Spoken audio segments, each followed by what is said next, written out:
안녕하십니까. 이덕진 목사입니다. 하나님께서 우리 인간에게 참 몸을 만드셨을 때 정말 신비하게 만드셨어요. 하나님이 우리 인간을 창조하실 때 인간의 몸의 구조가 우주의 신비와 같다고 그래요. 우선 인간은 뼈, 근육, 인대, 신경, 인간의 몸이 이렇게 전체적으로 구성되어 있고요. 이 뼈와 뼈 사이가 아주 연결이 기가 막히게 됐거든요.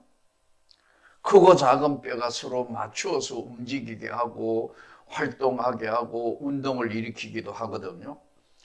그런데 이 뼈의 조직은 항상 끊임없이 죽고 살고를 계속해서 뼈가 스스로 리모델링 하는 거예요.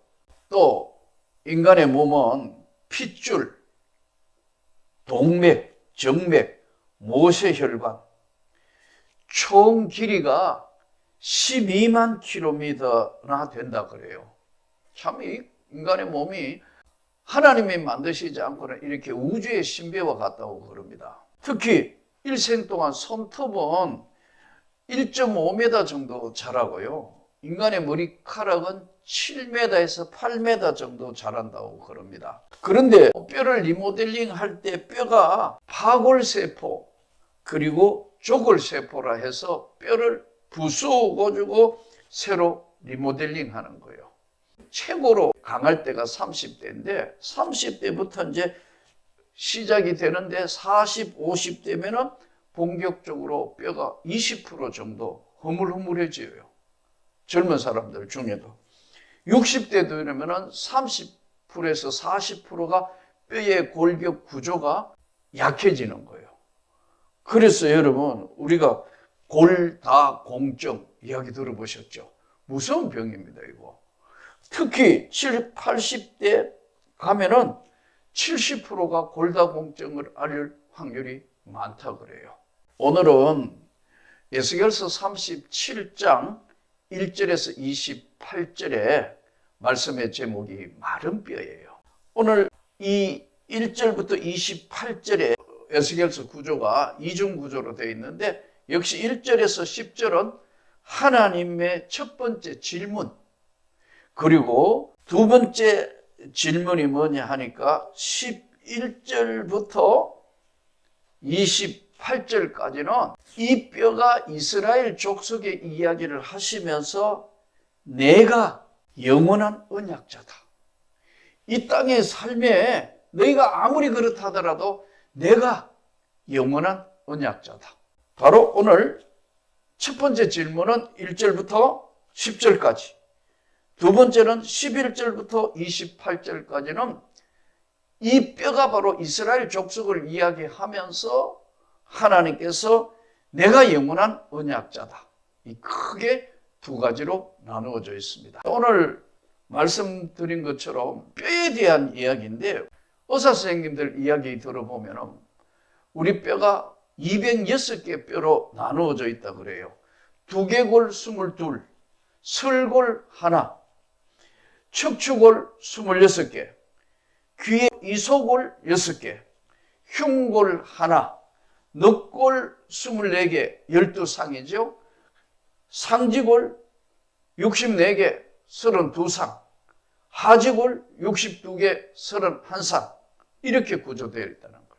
자, 그러면 오늘 이 본문의 말씀대로 인자야 이 뼈들이 살겠느냐?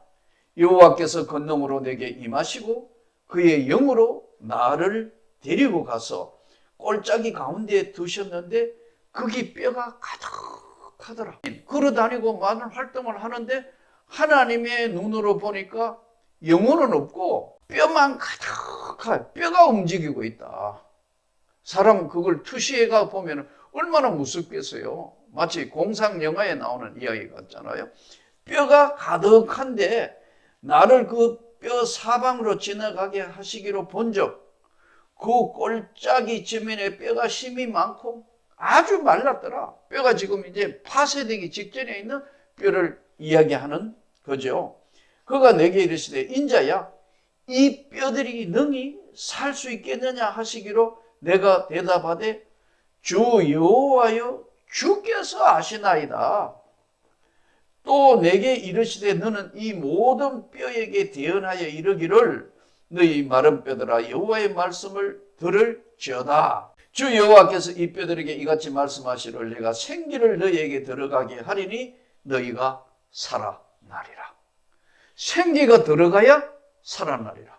이 생기는 하나님의 성령, 하나님의 영, 살리시는 영, 이 생기가 너희에게 들어가게 하리니 너희가 살아나리라. 너희 위에 힘줄을 두고 살을 입히고 가죽으로 덮고 너희 속에 생기를 넣으리니 너희가 살아나리라.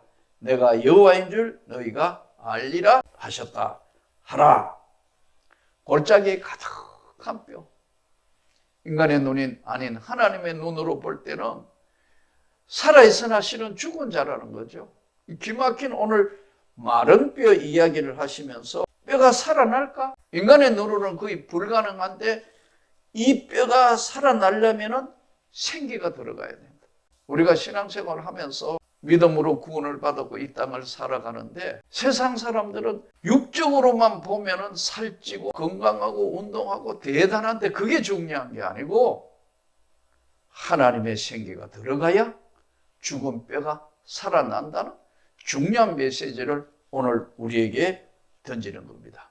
이 생기는 어떻게 움직이고 어떻게 역사하시느냐면 하나님의 명령에 따라서 움직이는 거예요. 성령의 역사, 하나님의 역사. 지금 가만히 보면은 성령의 역사가 아니고 인간이 일으키는 성령 운동 참 위험해요. 인조 성령인 것 같아요. 아니에요. 하나님의 성령은 회개하는 자에게 하늘로부터 부으시는, 진정으로 회개하는 자에게 너희가 각각 회개하여 성령을 선물로 받아라. 그러니까 하나님 앞에 간절히 진심으로 회개하고 엎드릴 때는 하늘로부터 내리는 성령의 역사, 내 눈물에 통곡하고 통에 잡아가는 심령 위에 하늘에부터 내리는 마른 뼈들에게 들어가는 하나님의 명령에 의해서 생기가 움직이고 역사하면서 뼈들이 서로 붙는 겁니다.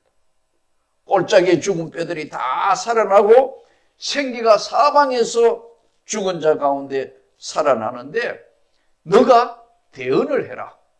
대신 네가 말을 해라. 생기가 들어가니까 큰 군대를 이루었더라. 이게 오늘 1절부터 10절에 있는 내용의 이야기입니다. 우리는 오늘 예수를 믿어 구원을 받은 이 땅의 삶에 이 생기가 바로 복음의 능력이고 성령의 능력이고 하나님의 은혜와 권능의 역사예요. 복음에는 생명이 있는 이유가 여기 있습니다.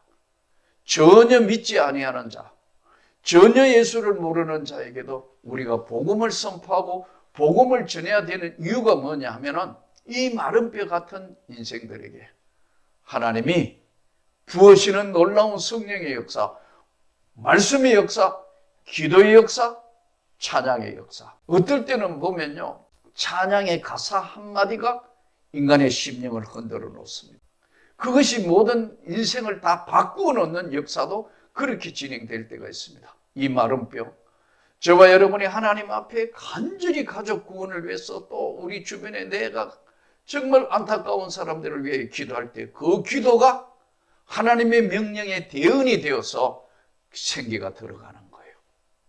그러므로 여러분, 우리가 이 말씀을 회복하고 또 말씀을 들을 때 이 생기가 성령의 역사로 일어나서 많은 영혼들이 하나님 앞에 돌아오는 대역사의 장이, 산골짜기의 길가에 다 누워있는 마른 뼈들이 살아나는 대역사가 정말 일어나면 좋겠어요.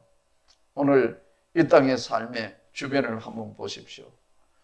삶의 모든 목적이 돈을 벌어야 하고 권력을 가져야 되고 명예를 가져야 되고 이 땅의 삶에 있는 걸 더 어떻게 하든 즐기고 쾌락적이고 이런 데만 함몰이 되어 있다고.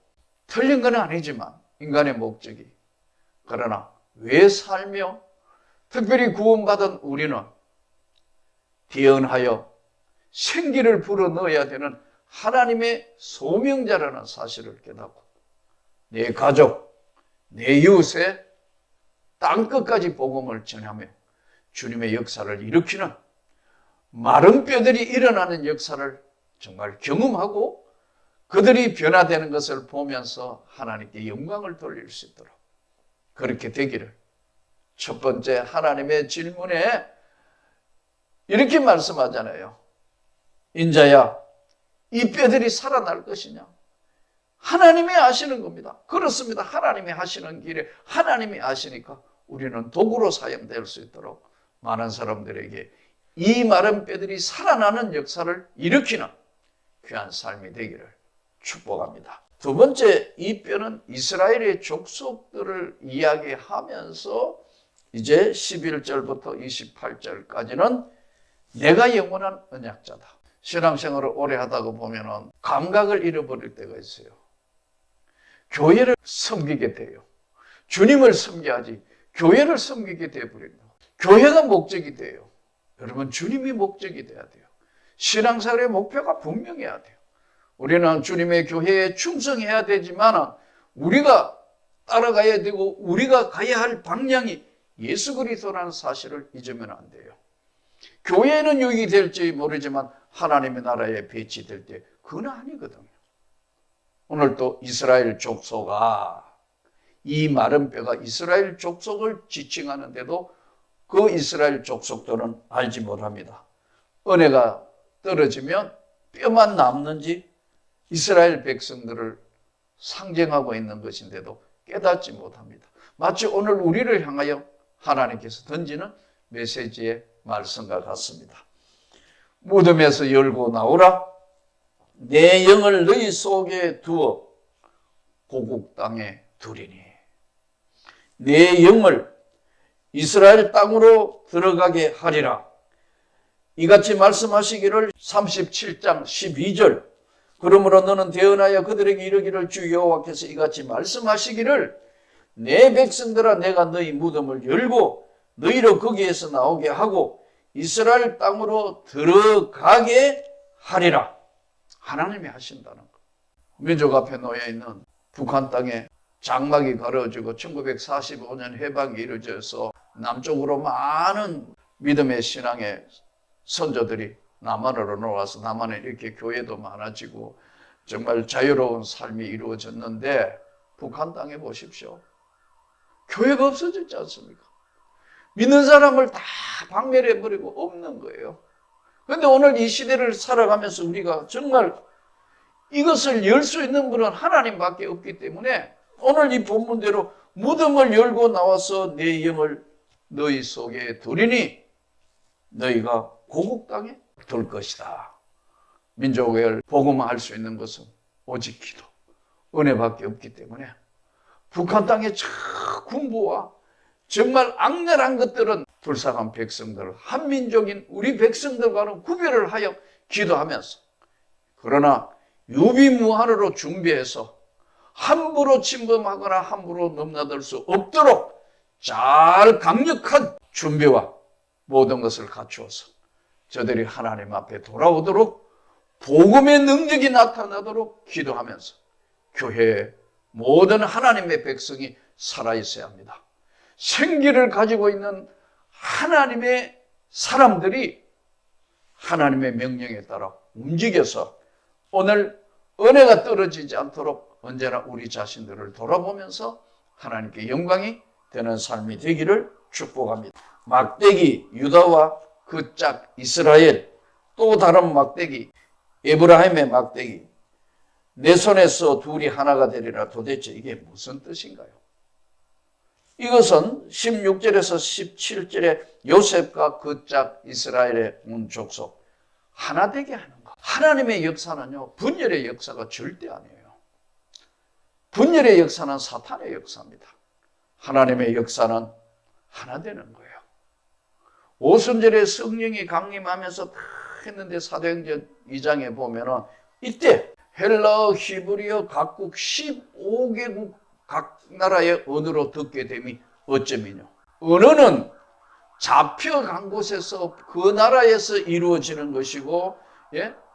핏줄도 달라지고 사는 것도 환경도 달라지고 언어도 다른 것을 쓰지만은 핏줄적으로 한 백성이 아니에요.